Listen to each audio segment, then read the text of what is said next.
मेरी विनती यही है राधा रानी, कृपा बरसाए रखना।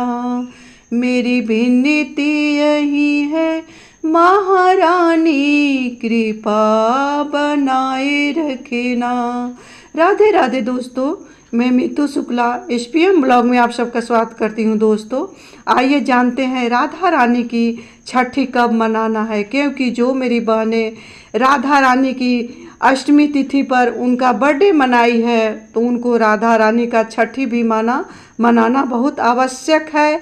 अनंत चतुर्दशी का व्रत कब रखे, पूर्णिमा का व्रत कब रखे, उसी दिन गणपति विसर्जन है तो गणपति विसर्जन कब करे, सत्यनारायण व्रत कथा कब कहवाएं अपने घर में या अपने से कहें। तो बने रहिए मेरे साथ मेरे वीडियो में। प्लीज़ मेरी वीडियो अच्छी लगती है तो वीडियो को लाइक करेंगे, चैनल को सब्सक्राइब करेंगे, बेल आइकन को प्रेस करेंगे, जिससे मेरा वीडियो का नोटिफिकेशन सबसे पहले आपके पास पहुंचे। तो दोस्तों आइए जानते हैं 2023 में मेरे राधा रानी का छठी कब मनाए। तो दोस्तों जिस दिन 28 सितंबर को जिस दिन अनंत चतुर्दशी का व्रत रखेंगे उसी दिन मेरे राधा रानी का छठी भी है, उसी दिन मेरे गणपति बापा का विसर्जन भी है और उसी दिन पूर्णिमा का व्रत भी है। जो मेरे बहन जो मेरे भाई पूर्णिमा का व्रत करते हैं, रात को अर्घ देते हैं, वो उनको उसी दिन 28 सितंबर को 2023 को ही अर्घ देना होगा, क्योंकि 29 सितंबर को 3 बजे के बाद पूर्णिमा तिथि उतर जाएगी। तो ऐसे में जो सत्यनारायण भगवान का व्रत रखते हैं उनको 29 तारीख या 28 तारीख को भी व्रत रख सकते हैं, लेकिन जो मेरे बहन जो मेरे भाई पूर्णिमा का व्रत रखते हैं और पूर्णिमा तिथि पर अर्घ देते हैं रात्रि को चांद को देखते हुए, तो उनको 28 सितंबर को ही अर्घ देना होगा, क्योंकि पूर्णिमा तिथि की शुरुआत 28 सितंबर 2023 को शाम 6:15 से शुरू होगा।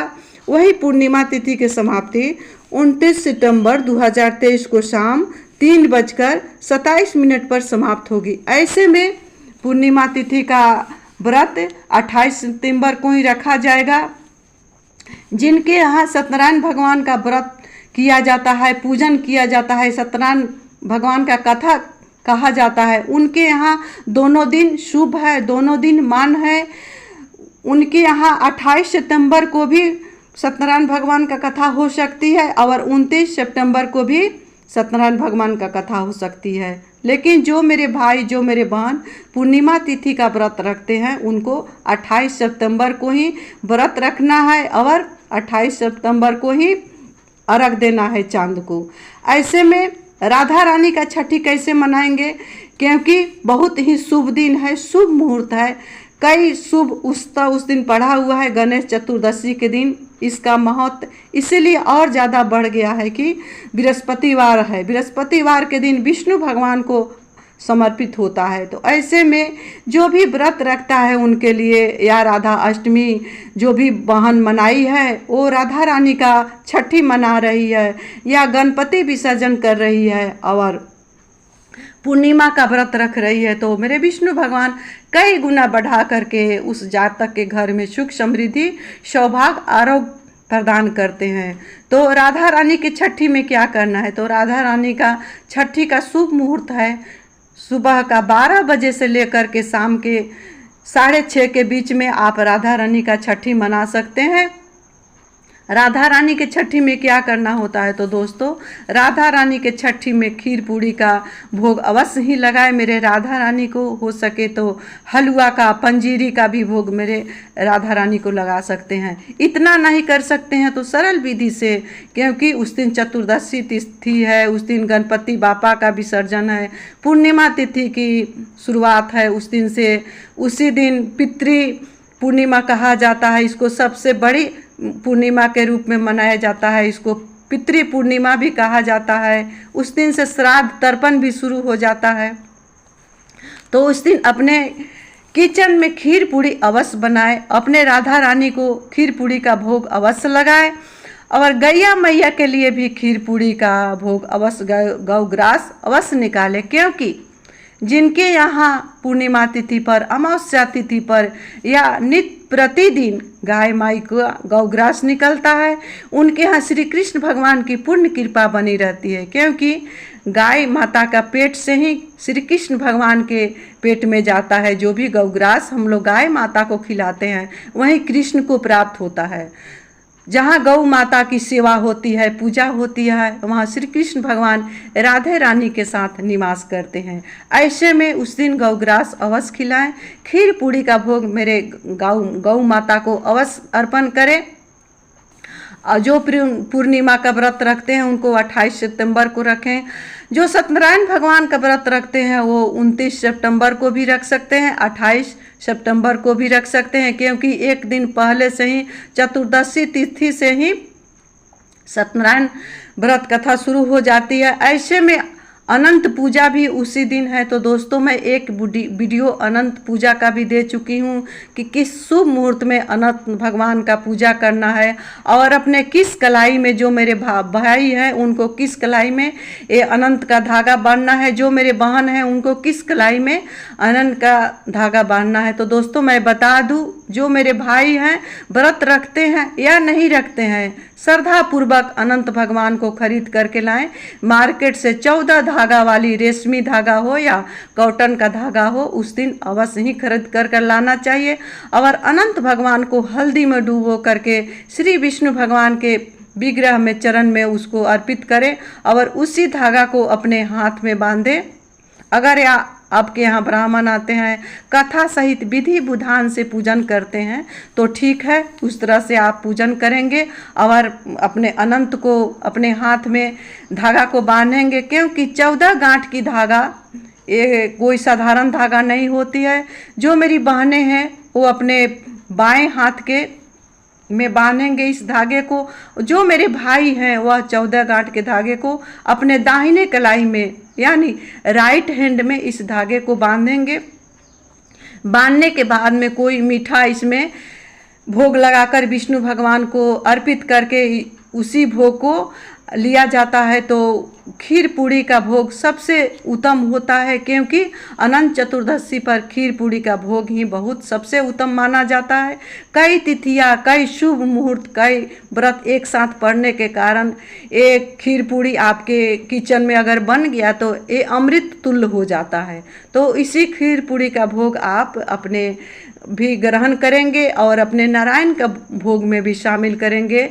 एक खीर पूड़ी का भोग अगर आप अपने से श्री सत्यनारायण पूजन करती है तो केले का पत्ते को लेकर के छोटी सी चौकी पर अपने चौकी तैयार करेंगे। उसमें चारों साइड से केले के पत्ते को बांध करके अच्छे से आसन बिछा करके विष्णु भगवान को, आपके यहाँ लड्डू गोपाल का जो भी विग्रह है उसको पंचामृत से स्नान करके स्थापित करके आप अपने से भी श्री सत्यनारायण व्रत कथा कह सकते हैं, या पंडित से भी आप करवाते हैं तो करवा सकते हैं। उस दिन आप होम अवश्य करेंगे, क्योंकि जितना जरूरी होता है व्रत रखना, कथा कहना, उतना ही जरूरी होता है उस दिन होम करवाना, क्योंकि आप अपने से भी होम कर सकते हैं। जो आपके यहाँ किचन में खीर बनेगा वो खीर का, पूड़ी का थोड़ा सा आप अग्नि माता को भी अर्पण कर सकते हैं। तो इस तरह से अपने सत्यनारायण व्रत को रखेंगे। अब गणपति बापा का विसर्जन कब करना है दोस्तों? तो गणपति विसर्जन का 3 मुहूर्त है, 3 शुभ मुहूर्त में गणपति बापा का विसर्जन करना है। तो मैं एक पहले से वीडियो आप लोग को दे चुकी हूँ। प्लीज़ मेरे चैनल पर चेकआउट करेंगे और मेरे वीडियो पर को देखेंगे और शुभ मुहूर्त का लाभ उठावेंगे। फिर से मैं बता दूं कि गणपति विसर्जन पर आप गणपति बापा को विसर्जन कर रहे हैं तो उसके साथ साथ रिद्धि सिद्धि का विसर्जन नहीं किया जाता है।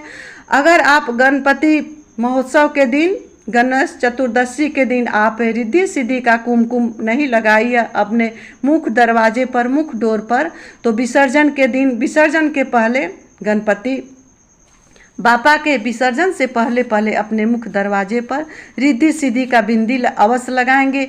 एक बिंदी लगाएंगे रिद्धि सिद्धि का कुमकुम से और एक बिंदी हल्दी का लगाएंगे और गणपति बाबा से प्रार्थना करेंगे कि हे गणपति भगवान, मेरे हर मनोरथ को पूर्ण करना, मेरे घर में रिद्धि सिद्धि सदा विराजमान रहे। मैं आपको इस बार विदा कर रही हूँ, रिद्धि सिद्धि के अपने पास रख रही हूँ, क्योंकि बेटे जाते हैं तो बहू के को अपने पास रखा जाता है। फिर आप अगले वर्ष आना और मेरे झोलिया को भरते रहना मेरे गणेश भगवान। और दोस्तों, एक गलती नहीं करेंगे गणेश विसर्जन में। मेरे बापा को विसर्जन करते करते मुख को अपने सामने रखेंगे। जब अपने घर से उनको लेकर के जाएं तो मुख को अपने सामने रखेंगे, क्योंकि गणेश भगवान के पीठ में दरिद्रता का वास होता है। तो जब भी आप विसर्जन करते वक्त भी गणेश भगवान का मुख अपने सामने रखेंगे और पीठ अपने विपरीत दिशा में रखेंगे। तो दोस्तों, इसी तरह से अपने इन त्योहारों को मनाएंगे और सारी खुशियाँ आपके घर में बढ़े। आप स्वस्थ रहें, खुश रहें, कहीं भी रहें, सुरक्षित रहें।